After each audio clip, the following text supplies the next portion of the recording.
Welcome to special drive. Pak పరిస్థితి అటక మీద ఉన్న పాలు పెరుగు పిల్లికి అందనట్టుగా మారిపోయింది. పాక్ అనాలోచిత వ్యాఖ్యలతో అటక మీద ఉన్న పాలు పెరుగు అందుకోను లేదు, ధైర్యం చేసి పాలు పెరుగు కొనను లేదు. ఆర్థికంగా పాతాళంలోకి కూరుకుపోతున్న పాక్ పని దాదాపు అయిపోయినట్టే. తిన్నికే తిండి లేదు కానీ తిన్నతరం పడతలే అని రాగాలు తీసినట్లు పాక్ పూటకోసారి దేనికైనా సిద్ధం అనడంతో ఎలా నవ్వాలో కూడా తెలియని దుస్థితి ఏర్పడింది. పెహల్గాం దాడిలో అమాయకపు పర్యాటకులను పట్టన పెట్టుకున్న ఉగ్రమూకలకు ఆశ్రయం కల్పిస్తున్న పాకిస్తాన్పై ఇప్పటికే భారత్ దిగ్బంధనం ప్రయోగించింది. ఇప్పుడు తాజాగా మరోసారి పాక్పై భారత్ పంజా విసరడంతో పాక్ పతనం అనివార్యమైంది.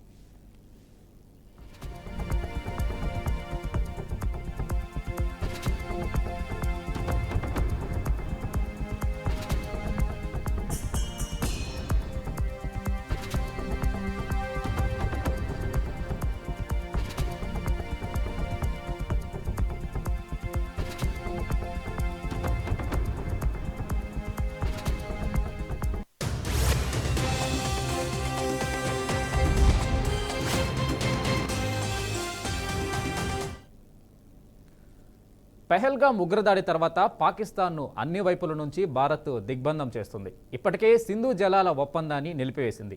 తాజాగా బాగ్లిహార్ ఆనకట్ట నుంచి పాక్కు నీటి సరఫరాను నిలిపివేసింది. దాయాదిని ఎండగట్టే చర్యల్లో ఇది రెండోదిగా భావిస్తున్నారు. పాకిస్తాన్ శనివారం ఉపరితలం పైకి ప్రయోగించే క్షిపణిని పరీక్షించిన నేపథ్యంలో ఈ విషయం బయటికి రావడంతో ప్రాధాన్యత సంతరించుకుంది. నీటి ప్రవాహాన్ని ఆపేందుకు ఈ డ్యాము స్లూయిస్ స్పిల్వేపై ఉన్న గేట్లను కిందకి దించేశారు. దీంతో పాక్లోని పంజాబ్ ప్రావిన్స్కు ఇక్కడ నుండి నీటి సరఫరా నిలిచిపోయింది. ఇది స్వల్పకాల చర్యగా అక్కడి అధికారి ఒకరు ఇండియన్ ఎక్స్ప్రెస్కు వెల్లడించారు.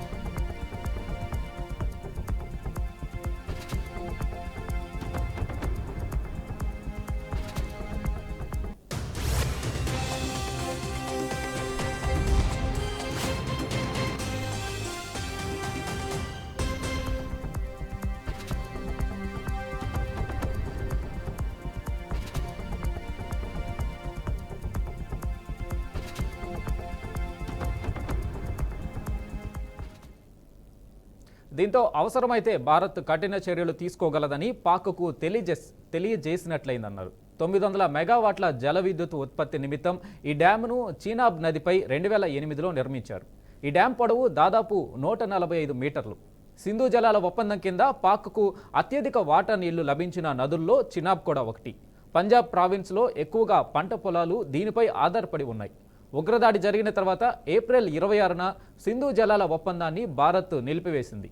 ఆ తర్వాత 29 నాటికే ఈ డ్యామ్ నుంచి పాకిస్తాన్కు వెళ్తున్న జలాలు నిలిచిపోయినట్లు ఉపగ్రహ చిత్రాలు బయటకు వచ్చిన విషయం తెలిసిందే.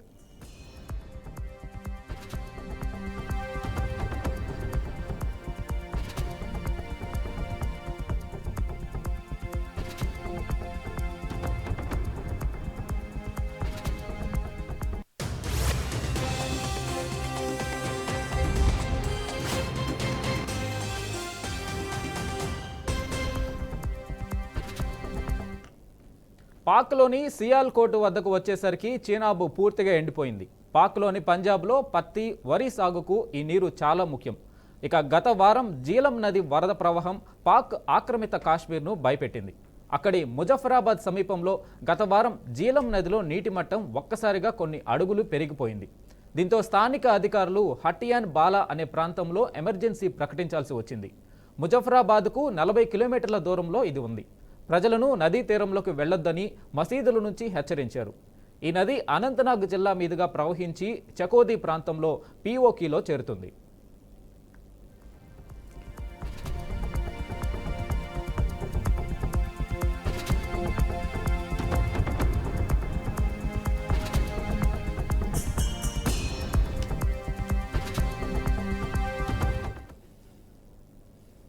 ఇక దీనిపై మనతో మాట్లాడడానికి అనలిస్ట్ పుల్లారావు గారు ఉన్నారు. ఆయన అడిగి మరింత సమాచారం తెలుసుకున్నాం. పుల్లారావు గారు నమస్తే అండి.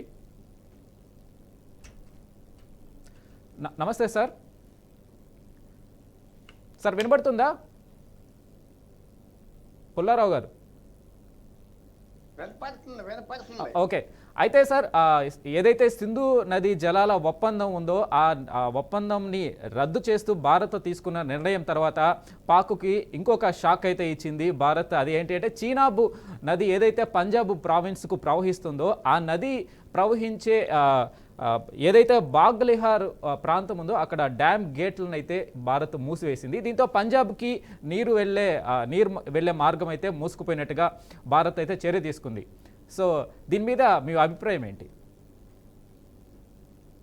అసలైన ఆశ్చర్యం ఏంటంటే పాకిస్తాన్లో ఇక్కడ జనానికి ఏదో 1% జనానికి తెలుసుంటుంది. మనం పాకిస్తాన్ నీరంతా భారతదేశం నుంచి వస్తుందా? 80%. పాకిస్తాన్ బ్రతికేది మనం నీరిస్తే బ్రతుకుతుందా? అలాంటి వాళ్ళు 1947 నుంచి 80 సంవత్సరాలు ఏడిపిస్తున్నారా? 60లో మనం వెళ్ళి ఒప్పందం పెట్టావా?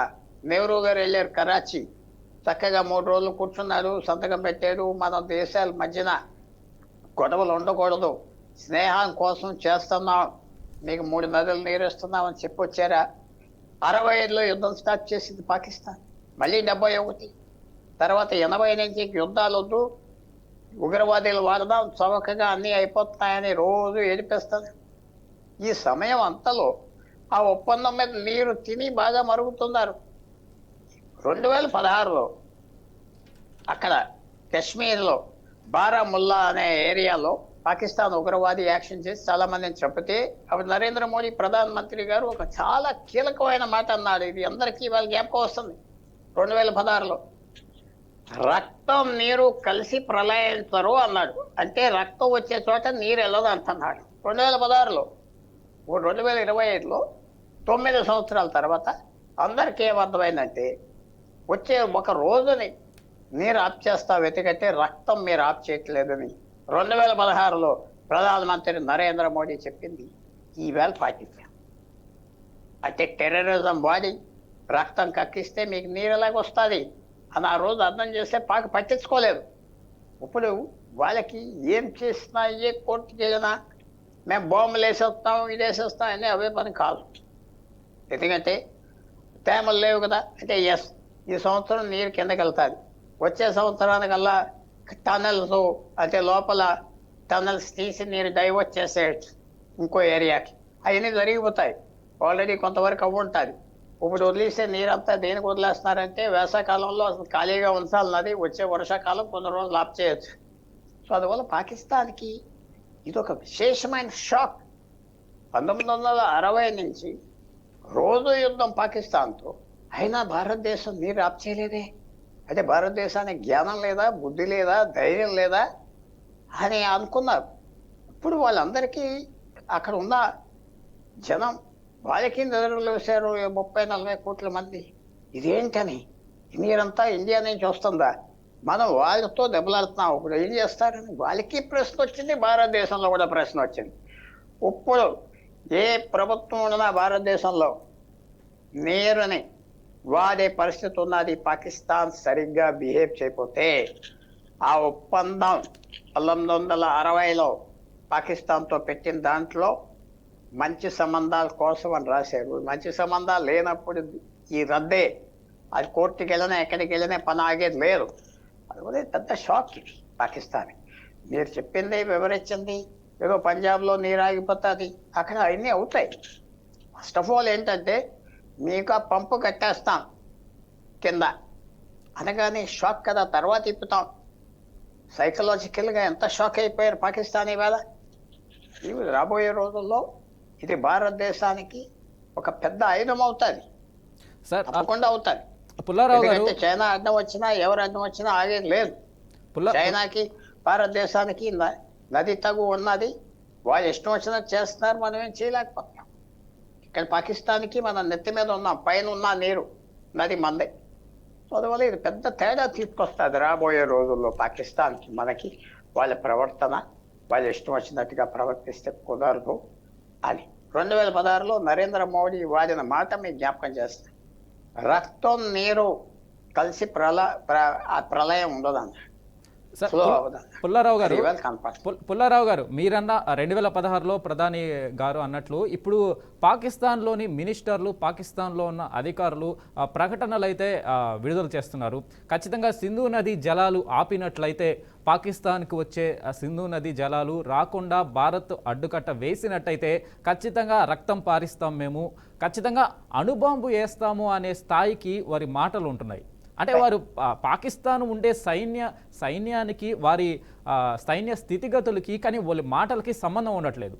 అంటే నీరు రాకపోతే ఖచ్చితంగా అణుబాంబు వేస్తాం, రక్తం పారిస్తాం అని చెప్పేసి వాళ్ళు ప్రకటనలు అయితే ఇస్తున్నారు. అణుబాంబు వేస్తే నీరు వస్తుందా? రాదు కదా. నీరు రావటానికి అణుబాంబుకి సంబంధం లేదు. వాళ్ళు అణుబాంబు వేస్తే భారతదేశం అణుబాంబులు వేస్తుంది, అది అందరికి తెలుసు. నీరు రాదు కదా. నీకు నీరు రావాలంటే మంచి సంబంధాలు పెట్టుకో, లేకపోతే కష్టం. ఇది చాలా పాకిస్తాన్లో చాలా చిన్న చిన్న నాయకులు ఉన్నారు, పెద్ద పెద్ద స్టేట్మెంట్స్ ఇస్తారు. అది ఏదో పెద్ద తెలివితేటలుగా ఉన్నాయనుకుంటారు. అవన్నీ పనులు జరిగేది కాదు. వాళ్ళు ఏదో అణుబాంబులు వేసేస్తాం, ఇది చేస్తాం, ఎన్నిసార్లు అంటావు, ఆ థ్రెట్ పనిచేయదు. భారతదేశానికి కూడా అణుబాంబులు ఉన్నాయి. సో అందువల్ల అది ఎవరు లెక్క పెట్టరు. యుక్రెయిన్ దగ్గర అణుబాంబులు లేవు, రష్యా దగ్గర అణుబాంబులు ఉన్నాయి. కానీ యుద్ధం జరుగుతుందా లేదా 3 సంవత్సరాలు? ఇప్పుడు మిగతా దేశాలు కూడా లేవుస్తాయి, నిద్ర లేవుస్తాయి. అణుబాంబులు లాస్ట్ ఎప్పుడు వేశారు మీకు జ్ఞాపకం చేస్తున్నా? ఆగస్ట్ 1945 జపాన్లో వేశారు, హిరోషిమా నాగసాకి లాస్ట్. ఇప్పుడు దాదాపు 80 సంవత్సరాలు అవ్వింది. 8-9 దేశాల దగ్గర అణుబాంబులు ఉన్నాయి. Russia, America, France, England, China, Korea, Pakistan, India. ఈ కాకుండా ఇంకో 20 దేశాలు ఉన్నాయి. అణుబాంబులు 3 నెలల్లో తయారు చేయగలిగిన వాళ్ళు తయారు చేయకుండా ఉన్నారు. South Korea, Japan, Vietnam, Australia, Canada, European దేశాలు చాలా ఉన్నాయి, బ్రెజిల్, సౌత్ ఆఫ్రికా. చేయట్లేదు వాళ్ళ పాలసీ ప్రకారం. సో అది మాట్లాడితే అణుబాంబులు వేస్తాం. మా దగ్గర 160 ఉన్నాయి, హిందువుల సంగతి తేల్చేస్తాం. అన్నీ తప్పుడు మాటలు మాట్లాడకూడదు. కానీ ఆ దేశం అలా పెరిగింది. చైనా సపోర్ట్తో చేస్తుంది, జ్ఞాపకం పెట్టుకోండి వెంకట్ గారు. 1962 నుంచి చైనా సపోర్ట్తో పాకిస్తాన్ నిలబడింది, చైనా సపోర్ట్తో పాకిస్తాన్ చేస్తుంది. సో పాకిస్తాన్ ఏం చేస్తుంది, ఏం చేయబోతుంది, చైనా బాధ్యతను భారతదేశం కూడా తెలిపారు. అది అందరికీ ప్రపంచంలో తెలుసు. సో ఇలాంటి పనులు చేస్తే చైనా మీద పడుతుంది. చైనా ఇప్పుడు ఇబ్బందులు ఉన్నది, ఆర్థిక ఇబ్బంది, చాలా పెద్ద ఇబ్బంది అమెరికా. ఇలాంటి సమయంలో పాకిస్తాన్ రెచ్చగొట్టి భారతదేశంతో యుద్ధం దిగే అంత తెలివి తక్కువ మనుషులు చైనీస్ కాదు. వాళ్ళు చాలా సమయం చూసుకొని చేస్తారు. వందల సంవత్సరాలు సమయం చూసుకొని చైనా చేస్తారు. సమయం అంటే మనకి లెక్క, వాళ్ళ డెమోక్రసీ కాదు, డిక్టేటర్షిప్. పూర్వం సమ్రాట్. సార్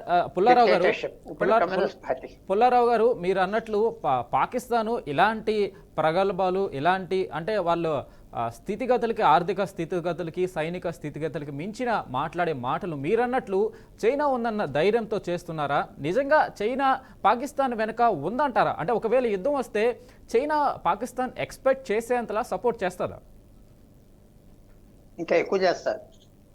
మనుషులు ఇవ్వదు కానీ బాంబులు ఇస్తుంది, ప్లేన్లు ఇస్తుంది, ట్యాంకులు ఇస్తుంది, జీతాలు కడుతుంది, అన్నీ ఇస్తుంది పాకిస్తాన్ సైన్యాన్ని.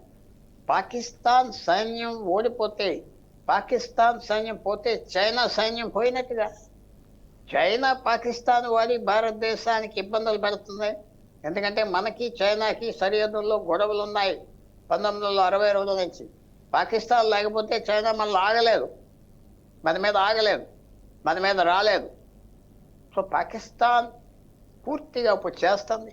వాళ్ళకి ఇచ్చిన ప్లేన్లు, వాళ్ళకి ఇచ్చిన ఆటం బాంబులు, వాళ్ళకి ఇచ్చిన రాకెట్స్, వాళ్ళకి ఇచ్చిన మిసైల్స్, వాళ్ళకి ఇచ్చిన సబ్మరీన్లు, వాళ్ళకి ఇచ్చిన నేవల్ వార్లు అన్నీ చైనాయే. 100 సంవత్సరాలు అప్పుడు రాస్తారు కాగితాల మీద, 10 సంవత్సరాలకే ఆ కాగితాలు చెప్పేస్తారు. పాకిస్తాన్ లేకపోతే చైనా కదిలిపోతుంది. చైనా భారతదేశం ఫోర్స్లో ఆగలేదు. సో అది ఎవరు ఐడియా లేకుండా ఉండొచ్చు. చైనా లేకపోతే పాకిస్తాన్ జీరో, అది పరిస్థితి. సో అయితే ఏదైతే చైనా వెనకాల ఉండాలి, చైనా అవసరం పాకిస్తాన్కి ఎంతలో ఉంది అని అంటే, పాకిస్తాన్ ఆ దేశ సీ పోర్ట్ని కూడా తాకట్టు పెట్టేసి చైనాకి వాళ్ళు సీపెక్ ఇవ్వడం జరిగింది.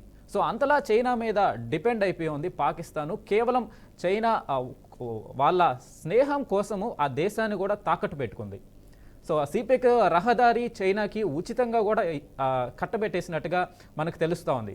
సో ఈ నేపథ్యంలో చైనా పాకిస్తాన్ని ఇంకా ఆర్థికంగా, అంటే యుద్ధం ఒకవేళ వస్తే పాకిస్తాన్ ఇంకా ఆర్థికంగా చితికిపోయే పరిస్థితి వస్తే చైనా ఇంకా అణగదొక్కుద్ది కదా పాకిస్తాన్ని.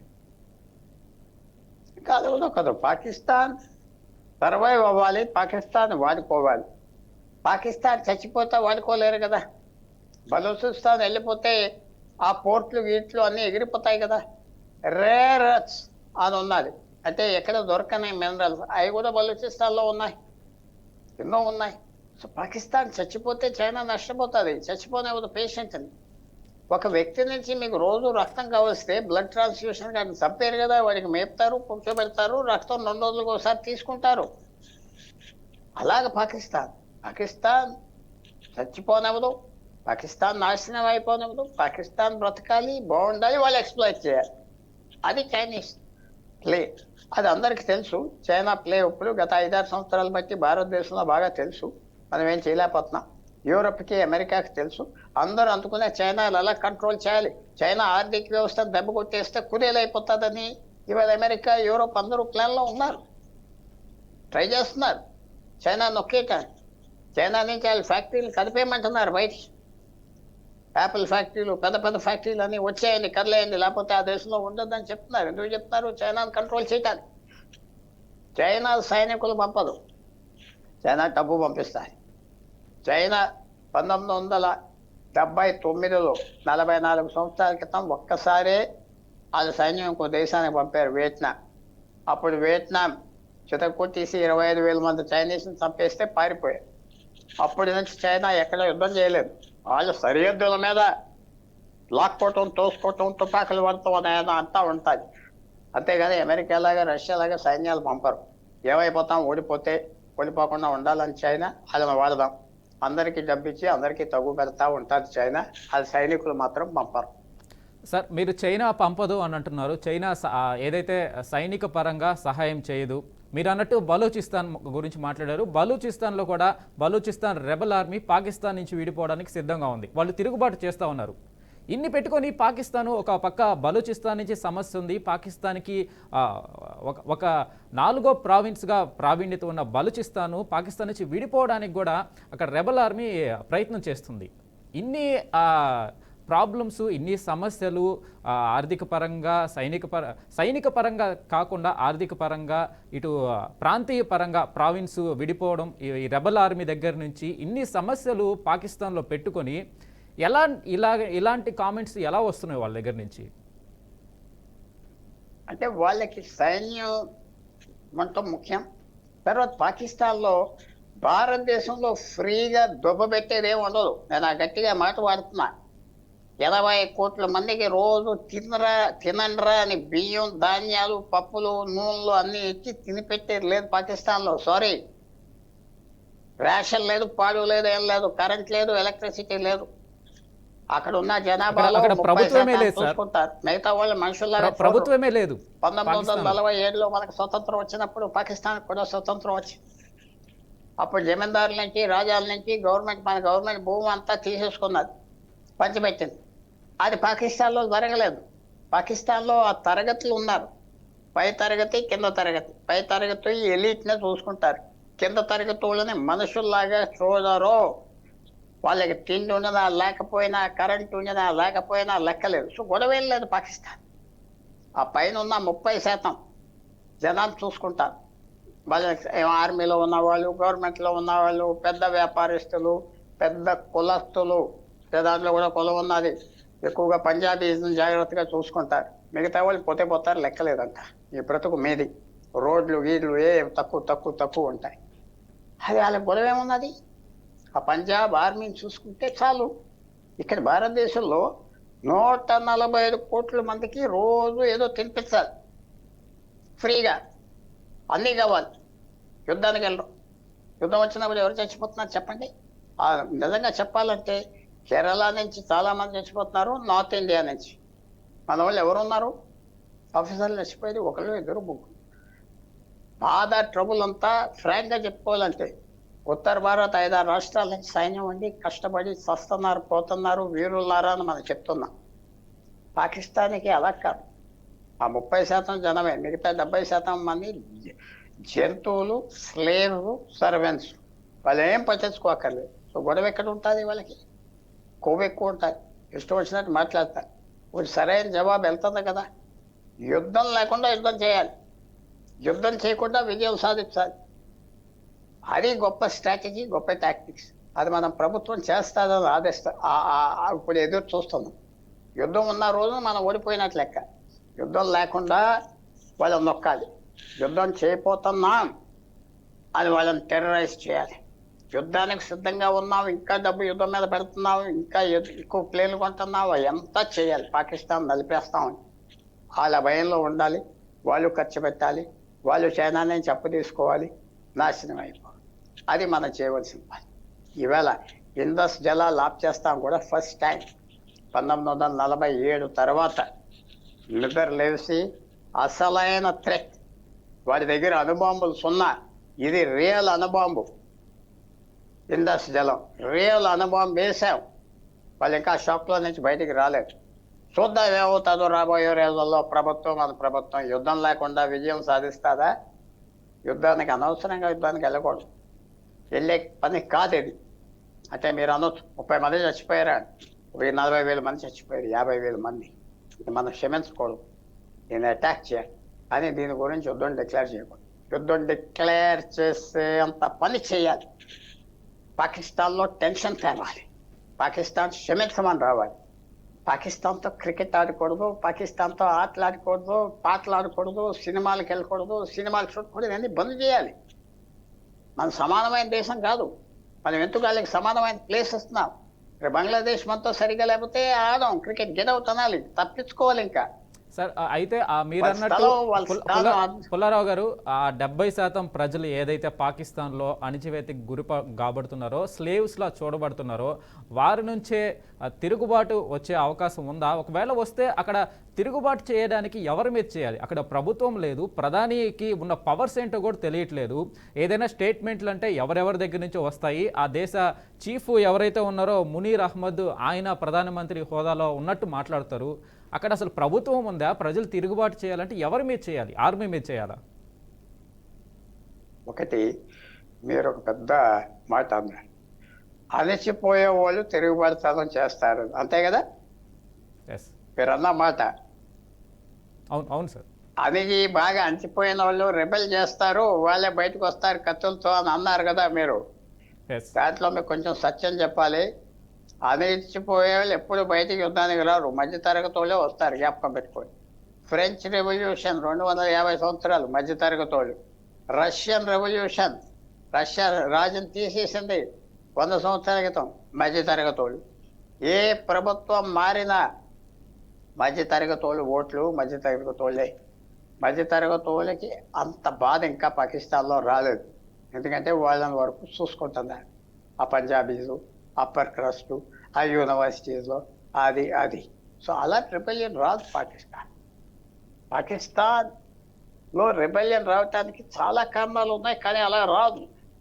తర్వాత వాళ్ళకి జీవనాంతం లైఫ్ వాల్యూ లేదు, కాల్చేస్తారు, వాళ్ళు సొంతంగా ఎవరిని లెక్క పెట్టరు, కప్పెట్టేస్తారు, పోయారంట. మరి అడగటానికి వీలు లేదు. మీరు వెళ్ళి యాంటీగా వాళ్ళ ఆర్మీకి ఒక చిన్న కార్టూన్ ఏంటి, రేపు సాయంకాలానికి మీరు మాయమైపోతారు, మళ్ళీ 4 నెలల తర్వాత వస్తారు, మళ్ళీ ఎప్పుడు లైఫ్లో మాట్లాడరు. అక్కడ డెమోక్రసీ లేదు కదా, ఏం లేదు. ఎవరు మాట్లాడతారు? వాళ్ళు మన మీదే మాట్లాడతారు. భారతదేశాన్ని ఎంత తింటే అంత గొప్ప అనుకుంటారు. పాకిస్తాన్ వాళ్ళ దేశం వేరు. వాళ్ళు ఇప్పటి వరకు లక్కీగా ఒక 40 సంవత్సరాలు అమెరికా పోషించిన వాళ్ళని, ఎందుకంటే రష్యా మీద పోరాడటానికి, ఆఫ్ఘనిస్తాన్ మీద, తర్వాత చైనీస్ అందుకున్నారు. వాళ్ళు ఏదో బయట దేశం అందుకుని వాళ్ళని వాడుకుని వాళ్ళ పక్కన ఉండి చేస్తున్నారు. ఆ పాలిటిక్స్ జరుగుతుంది, మనం ఆప్ చేయలేము. మన జాగ్రత్తలో మనం ఉండాలి. పాకిస్తాన్ అప్పుడే పోయే జబ్బు కదా భారతదేశానికి. 75 సంవత్సరాలు బట్టి ఆ జబ్బు ఉన్నది. ఇంకో 75 సంవత్సరాల, 100 సంవత్సరాల, చెప్పలేం. కానీ తొందరగా పోయే పీడకల మాత్రం పాకిస్తాన్ కాదు. చాలా జాగ్రత్తగా, రైట్ సార్. చాలా ఓపికగా భారతదేశం ఉండాలి. పుల్లారావు గారు, థ్యాంక్ యూ సార్, మీ విశ్లేషణ అందించినందుకు thank you so much sir. So అయితే పాక్ పతనం అయితే ప్రారంభమైతా ఉంది. చీనాబ్ నది ద్వారా ఏదైతే నీరు ప్రవహించే డ్యామ్ గేట్లను అయితే భారత్ మూసివేసి రెండో దెబ్బ పాకిస్తాన్ని గట్టిగా కొట్టింది.